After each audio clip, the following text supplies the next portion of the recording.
Welcome to Why Knowledge Matters.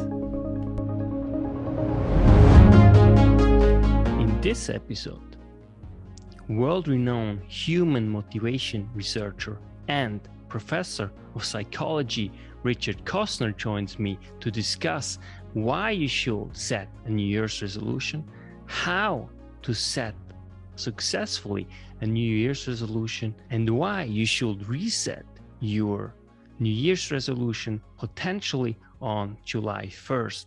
Enjoy.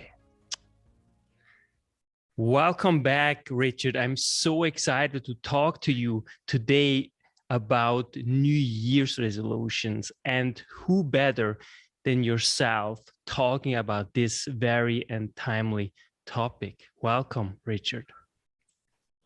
You're welcome, and I'm happy to be here. And I would say of all the things that people talk to me about, this is the one that I know best because I've actually done research on it and because it happens every year. Now, the funny thing is, last year and this year, I have a sense that people are less likely to set New Year's resolutions. And it's because we're in the middle of a pandemic. And because just like last year at Christmas and New Year's, we're in lockdown again here in Quebec. I don't know if in Ottawa. And I think usually the resolutions are connected to the end of the year, getting together with family, thinking about how the year has gone, and having some positive anticipation about the new year. Unfortunately, I think most of us Canadians and probably all Europeans, we have a sense of dread about this coming winter. So perhaps there'll be less resolutions than usual. But I'll still tell you what I do know about resolutions, and maybe I'll just come back to this at the end. So first, Richard, really, why should we actually set a New Year's resolution at all? Yeah, no, that's a great question. And research suggests that about 50% of Americans set resolutions, not necessarily every year. But a lot of people, they feel ridiculous setting a resolution because the common wisdom about resolutions is that they don't work. So why do you bother doing it? Now, I'm going to tell you that that's often the case. I still think it's useful to set resolutions because if you take a close look, the New Year's resolutions people make, they're actually self-change attempts. And the most common resolutions are about our health. The number one resolution year after year after year is to quit smoking. The number two is to lose weight or to eat better. And the number three is to exercise more. If you asked a public health official, what are the three things that you want the Canadian public to do to improve their health outcomes and to live longer, more fulfilling lives, the three things you would recommend are quit smoking, manage your eating, and exercise. Exercise is a panacea. It's like taking medicine. So I'm wholly behind the idea of setting these kinds of resolutions. And I think it can make our lives better. Now, I'll stop there and I'll let you ask what you ask next. Now, the question, obviously, and since you are a scientist and a world-leading human motivation researcher and professor of psychology, how do you successfully set a New Year's resolution? Okay, so first thing I'll tell you is most likely we're going to fail. People who succeed at a New Year's resolution have usually attempted that resolution an average of 5 or 6 times. So someone who quits smoking with a New Year's resolution has usually tried 5 or 6 times before. And there's a lot of evidence that there's kind of a cycle of change where sometimes we're not even thinking about it, then we start to think about it, then we make a plan, then we take action, then we have some success. Then after a month, we get off of our diet and we're back to where we were. And, we have to start over. But sometimes we start along at a further stage and we learn something from the previous failed attempt. So number one, how to succeed, you first have to realize that to some extent, failure is normative and it's still worth trying, but don't be too hard on yourself. For example, Yannick, if you've tried 4 times before to eat more vegetables, and if you failed every time, this might be the year where you're going to do it because it's your 5th or 6th attempt. Okay, so failure is normative. And then the next question, why do we fail? There's very good evidence now that setting a new goal, which is what a resolution is, requires some self-control capacity. You need some spare willpower, a cushion of willpower to take on this new goal on top of all of the other goals you have in your everyday life. So Yannick, you came back to Ottawa or whatever, there's probably a lot of things you have to do. You have to fill up the refrigerator, you have to check in with all the people there's many things you have to do. Now, it turns out that our self-control capacities, it looks like there's a limit. Your limit might be higher than mine, and mine might be higher than another person's, but each of us has an individual limit to how much self-control we can exercise, how much we could push ourselves to do things that we feel need to be done. And because there's a limit, when you set a new goal, you better have a little bit of self-control left in your reservoir. And the evidence suggests that all of us have such busy, complicated, chaotic, motivational lives that we are maxed out. We have nothing to spare. And for New Year's resolutions, people usually set 3 of them. So like my students, they always say, I'm going to get all A's this semester. And then they say, I'm going to exercise 5 times a week. And then they say, I'm going to meet a girl. And those are 3 big new goals. And the problem is we don't have the self-control resources. So my first 2 points, failure is normative. The reason we're failing is because we don't have the self-control. Then the question is, how do you get around this self-control barrier? And there's 3 empirically supported methods. One of them, the first one, and this is my area of research, involves being thoughtful, being sensible about the kinds of goals or resolutions you select. I distinguish between resolutions that you really want to do and that you really care about and that you're interested in versus resolutions that you feel like you have to do, where others are telling you to do it, or where you feel because of guilt feelings it's something you should do. I call these like autonomy and control. And the surprising thing is a lot of our resolutions are coming from a place of control. It's almost like we're not setting them because we want to set them. We're setting them because we feel like we have to or we should. So there's a sense of pressure and coercion. And what that means is we're going to resist that and we're going to be conflicted. And when you're pursuing a goal, you want to feel wholehearted about it. You want to really endorse it. And you want to say, boy, either I'm really interested in this or it's personally valuable and important. It's even better if you could have both those things. So I always recommend don't just set a New Year's resolution on the spur of the moment because it's 11:59 on New Year's Eve. Start thinking about it now.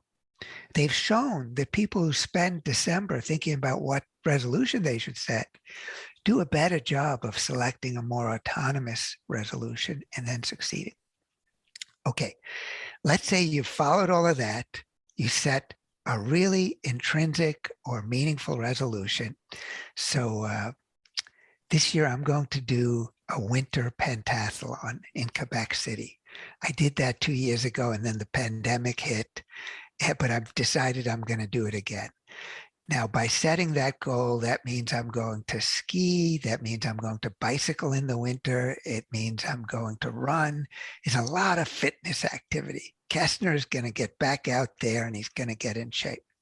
Okay, so that's the goal and I'm excited about it. But now here's some bad news. Coming up with a really cool goal, even if it's something that's autonomous or intrinsic, it doesn't get you so far. It's really just an intention. And as we all know, intentions don't guarantee behavior or success. So there's a German researcher named Peter Gollwitzer who has shown that when you have a New Year's resolution and you have a goal, you have to combine it with a mental plan. You have to have a plan that specifies when, where, and how you're going to engage in the behaviors that will help you reach your goal. So if you say, Yannick, that you've been inspired by me and you want to do a 10K, no, you're going to do the Canadian ski marathon, 50 kilometers through the Laurentian Mountains. It's a nice goal, but you have to make a plan then of, okay, when are you going to do your ski training? Are you going to go 3 mornings a week? Are you going to go on the weekends? Are you going to get a Nordic track ski machine? And you have to have a specific plan of where, when, and how. You also have to have a plan for what you do if your first plan doesn't work, if there's an obstacle or distraction. Okay, so now you have your goal, you have your mental plan. The mental plan isn't complicated. It just takes 10 minutes of thinking and writing it down. You have a goal, you have your plan. I'm going to give you one other really special thing that most of us do naturally, but we should even do it more. And that is, you want to share your plan with others. The easiest way to do that is to find someone else who will try the same plan with you.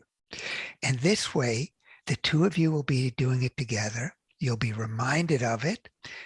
You'll enjoy it more. It will seem more meaningful. And there's research now that suggests that every personal goal is actually interpersonal. Even if your friends and family don't do it with you, they talk to you about it. They ask you about it. They encourage you. We've looked at how other people try to encourage us. And what's most common is people are like cheerleaders. They say, you can do it, Yannick. You're going to be a great cross-country skier. Get out there. I'm proud of you. Or they might see what you're doing and say, Yannick, you're doing it all wrong. You got to do it with wax skis. You have to use wax skis. Don't use the waxless. You won't get anywhere with those. And that's how people usually help us, quote, help us. And it turns out that doesn't help at all. And sometimes it backfires. What's helpful is if people are more invisible in how they help. What's helpful is when people show interest, they ask you about it, they empathize, but they don't get over-involved. They don't get invested. They just listen and support you. So I've said 3 things. You select a goal that's interesting and personally meaningful so that it's autonomous. You have a mental plan that specifies when, where, and how to do it. And then you have other people helping you. So find these people who are like invisible supporters. All 3 of those things protect our self-control resources so that when you are doing something that's interesting and meaningful, you don't have to push yourself. There's not a motivational wall. Instead, it's coming from you, and it feels effortless as you pursue it. If you have a good plan, And if you do it for like a month, it becomes automatic and you don't even have to think about it and you don't have to schedule it and you don't have to push yourself. And if you have other people involved with you, that's like you're outsourcing some of the self-control responsibility. They're giving you added self-control bonus points. So those three things help us get beyond the inevitable self-control barriers. And I think we should all recognize that a New Year's resolution is important. It would be great if we could do it, but we have to think about the goal we're going to select, how we're going to pursue it, and who we're going to pursue it with. And if you answer those questions, why am I choosing this goal? How am I going to reach this goal? And who is supporting me along the way? And if you have good answers to that, your chances are greatly increased. You still might fail, but that comes with setting goals. And then next year, you'll have a better chance. Yeah, this really sounds so fascinating, and it really makes sense. It's like being accountable, like working in a company, right? They set goals and they achieve it because they have the mechanism, the support system around them in order to get there. That's, I'm sure that if our viewers follow your advice, that they will follow through. Now, I have one more question in terms of the context people live in. For example, we know when you live in Montreal, usually winter is very tough and it might be much harder to actually push through in order This is to so get good. to your goals. Yeah, I'm glad you mentioned that because I mean, I've always set New Year's resolutions since I was 16. I set 2 or 3, and it took me like 10, 15 years to realize I keep setting the same ones over and over. There are some resolutions that I set like 15 times. And one of the things that occurred to me, I've been living in Montreal 32 years, is that you could not choose a worse time to set a new goal than January 1st in Montreal. It is cold, it is icy, it is wintry. I see you're wearing a scarf in your house. I'm wearing my sweater. I take public transit. I get all dressed up to get to the public transit. Then I get in the metro and it's like 100 degrees in there. And then I start sweating. And then the streets are icy. And every day is a struggle in January. We don't have a lot of light, which can cheer us up. It's freezing cold. We have a long, dreary winter ahead of us. And I think there is no worse time. And what I've begun to do, and I'm really happy I came up with this, I think you should set a New Year's resolution. But I would like to ask you to also set a Canada Day resolution. Canada Day is exactly halfway through the school year or the calendar year. So it's July 1st. Yeah. July 1st. Now I've been doing this. So I was going to watch with my wife, we were going to watch Downton Abbey, the whole thing. It failed miserably. It's a really complicated story, pretty boring to start too. So I failed at it. But then when Canada Day came, we tried it again and we did it. And I've done that before, like 3 times now, where the resolution I had on January 1st, I failed, but then I tried again July 1st. And if you and I were meeting right now and it was July 1st, I would be out on my patio. I'd be wearing shorts. I'd have a Hawaiian shirt on. You would probably be swinging your golf club. July is a really sweet time of the year for most of us. I mean, sure, there's some bugs and whatnot, but life is easier. You don't have as many things to think about as you do in January in Montreal. So that's my last suggestion for you. Do think of the New Year's resolutions as a practice, a 6-month practice. But then July 1st, try it again. And always the key is, if you could do it for 1 month, there's a good chance you'll be able to stick with it. So, and that month of July is a great month to do exercise or eat more vegetables, or I'm not sure if it's a great time to quit smoking. That's a struggle. With quitting smoking, you should probably get a nicotine patch. You should talk to a doctor about the best way to do it. And quitting smoking is so important because it really costs you a lot of years of your life. But thanks for asking about, now, Yannick, have you yourself thought about your resolution for this year? You know what? This is really interesting. I mean, I wish for my parents that they will quit smoking. I mean, oh boy, this is the big thing, you know, this is really the only thing that really bothers me, because they don't really drink alcohol and they live very healthy lives, really very healthy lives. Yeah. But the only thing is that they smoke. So that is the only concern that I have. But personally, I'm just not very into it, you know, when it comes to New Year and resolutions.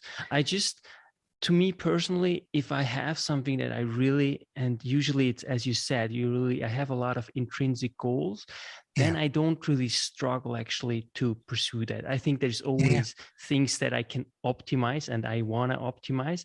And I think that's something that I will now try this year. Actually, I will, the very first time since, I don't know, 20, 25 years, I don't know, that I really set a New Year's resolution based on what you just said. Yeah. Well, in fact, I think it's New Year's resolutions are really big in the United States. They're pretty big in Canada. I've heard that there's other countries that do it. I've heard they do it in China around the Chinese New Year. But in a lot of cultures, you'll have a resolution on your birthday, or you'll set new goals on your birthday. But it is a little bit of a funny tradition. But I've learned a lot from it, and I have done a lot of interviews about it. And I think for most of us, anything that helps us trying to improve our health behaviors is probably a good thing. And most people who improve their health behaviors, they do it on their own. Most people don't do it with the help of a psychologist or a doctor. It's really surprising. It's a self-change attempt. A New Year's resolution is something that triggers that. Sorry about your parents. I always worry about older people who smoke too. The good news is that leading a healthy lifestyle, exercise, that reduces some of the damage of the smoking. So it can counteract it a bit. But yes, it really would be good if people could find a way to quit smoking. Sorry, anyone watching who struggles with that, but it is the case that people have done it, and it takes, with smoking in particular, it takes many attempts. Yeah. And do you personally, I'm very curious, have, you know, one favorite New Year's resolution that you have heard over and over again? Because I also read your research that you did, you know, in 2002, actually, a very comprehensive study you did with students. And this is really all backed up by science, what you just actually said, you know, previously. Yeah. Well, I can tell you my personal favorite, and I think there's something about this that would work for other people. So in the year 2000, the Olympics were in Greece, and for the first time they had a triathlon as part of the Olympics. And a Canadian named Simon Whitfield won the first ever modern Olympic triathlon. And that's where you swim, you bike. No, you swim, you run, and you bike. And it's a pretty long distance. It took him 2 hours. It would take us 4 hours. And when I was watching, the announcer said, all of you who are watching this will be surprised. It's not that hard to do an Olympic level triathlon. It takes a lot of training. You can't do it fast, but most of us can do it. And I hit upon the idea of, okay, I'm going to try to do that. And I told a couple of my buddies who were professors, and they were really excited about it. And then we started training. And what it involved was I had to learn how to swim better. I had to learn how to breathe while swimming. Then I had to learn how to bicycle. I had to learn how to run. And we would meet 3-4 times a week. We even planned the transition, changing from the swimming, or getting out of the wetsuits onto the bicycle.